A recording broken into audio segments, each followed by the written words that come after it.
ভেতরে ঢুকতেই দেখতে পায় একটা মস্ত বড় পদ্ম ফুল ফুটে আছে। মেঘবুড়ো তো আমাকে এই পদ্ম ফুলটার কথাই বলেছিল। তার মানে এটার উপরে মণিটাকে বসালেই রাজকুমারের জ্ঞান ফিরে আসবে। কিন্তু রাজকুমারকে তো কোথাও দেখতে পাচ্ছি না। ঠিক তখনই রাজকুমারী কঙ্কাবতী ফটকের দিকে তাকাতেই দেখতে পায় নাগরাজ তার দিকেই ছুটে আসছে। এক মুহূর্ত দেরি না করে কঙ্কাবতী মণিটাকে পদ্ম ফুলের মাঝখানে রাখে। ঠিক তখনই পদ্ম ফুলটা রাজকুমারের রূপ নেয়, আর ফটকের কাছে নাগরাজ আগুনে জ্বলে পুড়ে ভস্ম হয়ে যায়। কে তুমি রাজকন্যা? আমাকে তুমি মুক্ত করলে কিভাবে? মেঘের দেশের রাজার মৃত্যু হওয়ার পরে রানী গোটা রাজ্যটাকে চালাতো। রানীর একমাত্র মেয়ে কঙ্কাবতী দেখতে যেমন সুশ্রী, ঠিক তেমনই তার সাহস। তীরের বেগে মেঘের দেশে ঘোড়া ছুটিয়ে বেড়াতো প্রতিদিন। কিন্তু এই মেয়েকে নিয়ে রানীর বড় ভয়। এমনই একদিন সকালে, রাজকন্যা কঙ্কাবতী, তোমাকে না কতদিন বলেছি বাইরে এতটা ঘোরাঘুরি করবে না? মা, আমি যদি বাইরে ঘোরাঘুরি না করি তাহলে রাজ্যটাকে কে দেখে রাখবে? রাজ্যের সব সুখ দুঃখের খবর তো আমি তোমাকে দেব। তার জন্য আমার মন্ত্রী আছে, সেনারা আছে, তোমাকে এত কষ্ট করতে হবে না কঙ্কাবতী। মা, আমি সেই ছোটবেলা থেকে দেখে আসছি তুমি আমাকে বাড়ি থেকে বের হতে বারণ করো। এমনটা কেন করো বলো তো? তোমার বাবা নেই কঙ্কাবতী, তার অনুপস্থিতিতে আমি গোটা রাজ্যটাকে চালাই। এই কারণে শত্রুপক্ষ সব সময় আমাদের উপরে লক্ষ্য রাখে, কখন আমাদেরকে সরিয়ে দেয়া যায়। আমি জানি তো মা, তুমি অনেক বুদ্ধিমতী। কোনো শত্রু তোমাকে সরাতে পারবে না। তুমি বুদ্ধি আর সাহস দিয়ে সবাইকে পরাজিত করে ফেলবে। আমাকে পরাজিত করতে না পারলে হয়তো ওরা তোমার ক্ষতি করবে কঙ্কাবতী। এই নিয়ে রাত দিন আমার বড় ভয় হয়। মা, আমার ভেতরে তোমার মতো সাহস আর বাবার মতো যুদ্ধ কৌশল আছে।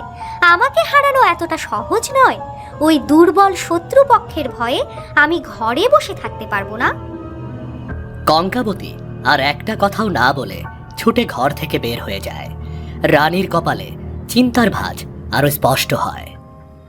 হে সৃষ্টিকর্তা, মেয়েটাকে তুমি দেখে রেখো। এমন দুরন্ত মেয়েকে আটকানো আমার পক্ষে সম্ভব নয়।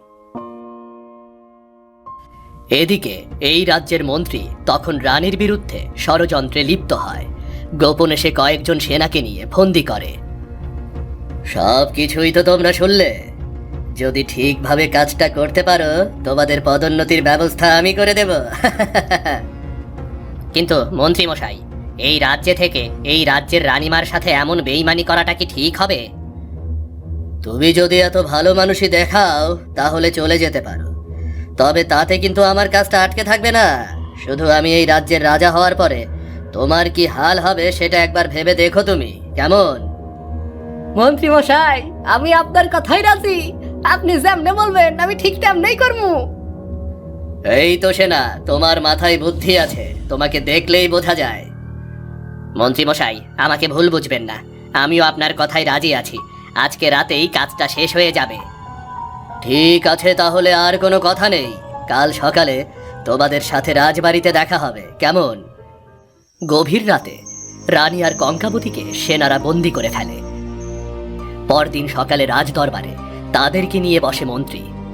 মন্ত্রী মশাই, সব কাজ আপনার কথা মতোই সম্পূর্ণ হয়েছে। সত্যি? তোদের মতো কাজের সেনাই আমার দরকার রে। এই দুইজনকে কি এখন আমরা কারাগারে বন্দি করব? দুজনকে না, শুধুমাত্র রানীকে কারাগারে বন্দি করা হোক, আর রাজকুমারী কঙ্কাবতী আমার হয়ে একটা কাজ করবে। শয়তান মন্ত্রী, আমি তোর হয়ে কোনো কাজ করব না। ও তাই বুঝি? তাহলে তোমার সামনেই রানীকে মেরে ফেলার হুকুম দেই। না না, আমার মায়ের কোনো ক্ষতি করবেন না। আমি সব করব, সব করব। আপনি যেমন যেমন বলবেন আমি ঠিক তেমনটাই করব। এই তো এতক্ষণে পথে এসেছ। শোনো, পাতালপুরে এক মহাশক্তিশালী নাগরাজ আছে। তার মাথায় আছে একটা নাগমণি। ওই নাগমণি হাতে পেলে আমি হব সব থেকে শক্তিশালী মানুষ। তাই আমার জন্য তোমাকে ওই নাগমণি পাতালপুরী থেকে উদ্ধার করে এনে দিতে হবে। যদি নিয়ে আসতে পারো তবেই রানীকে মুক্ত করে দেব। কিন্তু এ যে অসাধ্য কাজ, নাগরাজের মাথা থেকে মণি উদ্ধার কোনো রকমেই সম্ভব নয়। তাহলে ধরে নাও রানীকে তুমি আর বাঁচাতে পারলে না। এই কঙ্কাবতীকে ছেড়ে দেওয়া হোক। সেনারা কঙ্কাবতীকে ছেড়ে দেয়। কঙ্কাবতী মন খারাপ করে মেঘের ওপর বসে থাকে। কিভাবে কি করবে কিছুই বুঝতে পারছিল না। ঠিক এই সময় মেঘ বুড়ো এসে তার সামনে দাঁড়ায়। আমাদের রাজকুমারীর কি হয়েছে? তাকে এমন মন খারাপ দেখাচ্ছে কেন? আমাদের সব কিছু শেষ হয়ে গেছে মেঘবুড়ো। মন্ত্রীর ষড়যন্ত্রে আমার মা বন্দী হয়ে গেছে। মন্ত্রী বলেছে আমি যদি পাতালপুরী থেকে নাগরাজের মাথার মণি নিয়ে আসতে পারি তবেই মাকে মুক্তি দেবে। পাতালপুরীর নাগরাজের মাথার মণি? সেটা তো আনা যে প্রায় অসম্ভব। আমি জানি মেঘবুড়ো, এই কারণেই সব কিছু হারিয়ে নিরাশ হয়ে বসে আছি। তোর মাথায় যদি বুদ্ধি থাকে, বুকে অপরিসীম সাহস থাকে, তবেই নাগরাজকে হারাতে পারবি। মনে রাখবি, নাগরাজের সাথে কখনো শক্তিতে পারা যাবে না, ওর সাথে বুদ্ধিতে জয়ী হতে হবে। কিন্তু মেঘবুড়ো, কিভাবে? আমি তো পাতালপুরী সম্পর্কে কিছুই জানি না, আর না জানি ওই নাগরাজ সম্পর্কে। শোন, আমি তোকে বলি, পাতালপুরীর রাজকুমারকে অনেক বছর যাবত ওই নাগরাজ বন্দি করে রেখেছে। কেউ ওই নাগরাজের হাত থেকে রাজকুমারকে বাঁচাতে পারে না। যেই যায় নাগরাজের হাতে তারই মৃত্যু হয়। তাহলে আমি কিভাবে পারবো মেঘবুড়ো? আমারও তো ওই নাগরাজের হাতে মৃত্যু হবে।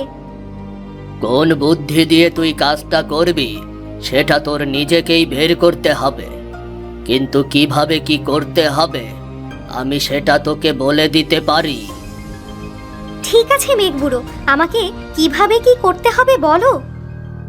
পাতালপুরীর প্রথম ফটকে ঢোকার পথেই ওই নাগরাজ তোকে আক্রমণ করবে।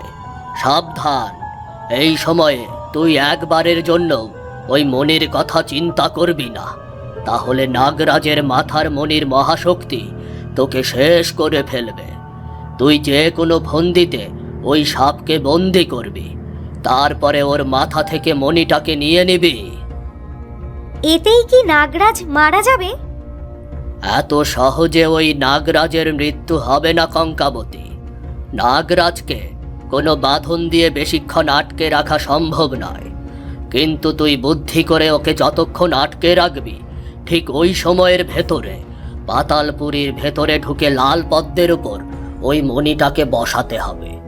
একবার কাজটা করতে পারলেই ওই নাগরাজের মৃত্যু হবে, আর পাতালপুরীর বন্দি রাজকুমার জ্ঞান ফিরে পাবে। তোমাকে অনেক ধন্যবাদ মেঘবুড়ো। আমি আজকেই ওই পাতালপুরীতে যাব। আমার মাকে বাঁচানোর শেষ চেষ্টা করতেই হবে। আমার তোর ওপর পূর্ণ বিশ্বাস আছে। আমি জানি তুই বুদ্ধি আর সাহস দিয়ে ঠিক জয়ী হয়ে ফিরবি। কঙ্কাবতী মেঘের ভেলায় ভাসতে ভাসতে দূরে মিলিয়ে যায়। এদিকে মন্ত্রী আর এক সেনা কথা বলছে। মন্ত্রী মশাই, ক্ষমা করবেন, কাজটা মনে হয় ঠিক হলো না। কোন কাজের কথা বলছিস বলতো? রাজকুমারী কঙ্কাবতীকে ছেড়ে দেওয়া একদমই ঠিক হয়নি।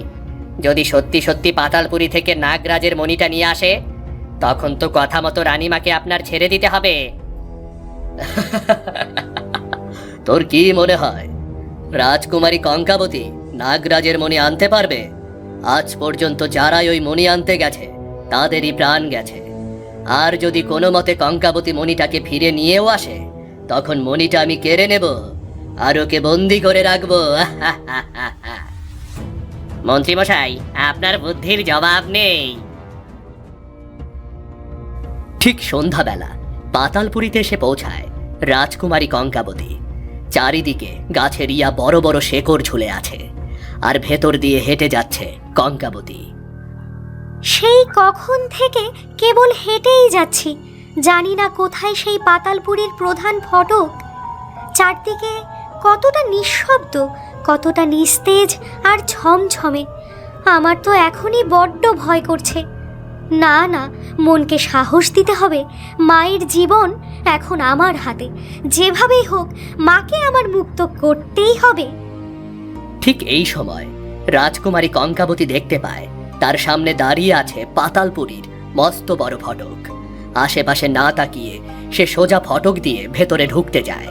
ঠিক তখনই কঙ্কাবতীর মাথার ওপর থেকে ফোঁস ফোঁস একটা শব্দ হয়। চমকে ওঠে কঙ্কাবতী। সে দেখতে পায় সেখানে বসে আছে এক প্রকাণ্ড বড় একটা সাপ।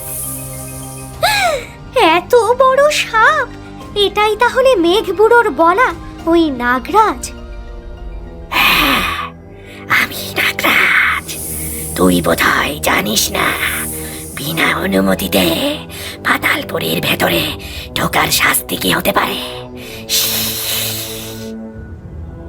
তুমি আমার কিচ্ছুটি করতে পারবে না।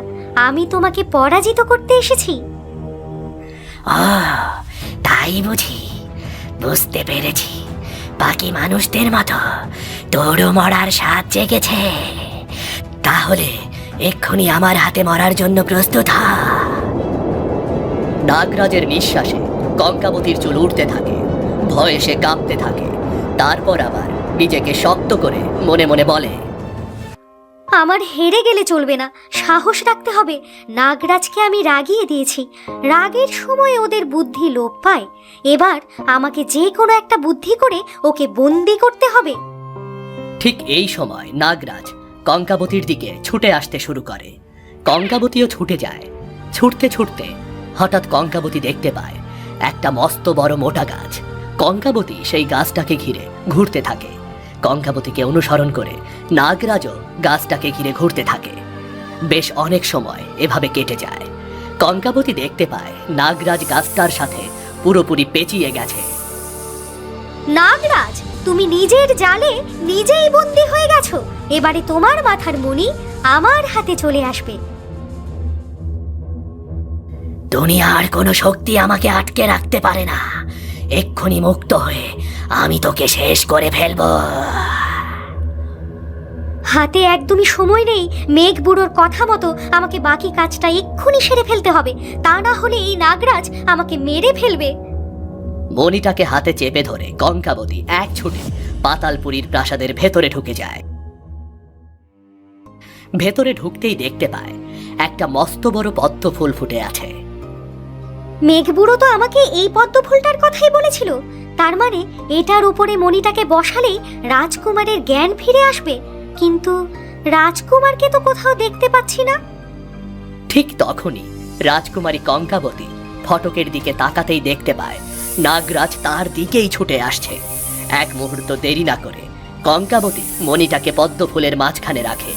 ঠিক তখনই পদ্ম ফুলটা রাজকুমারের রূপ নেয়, আর ফটকের কাছে নাগরাজ আগুনে জ্বলে পুড়ে ভস্ম হয়ে যায়।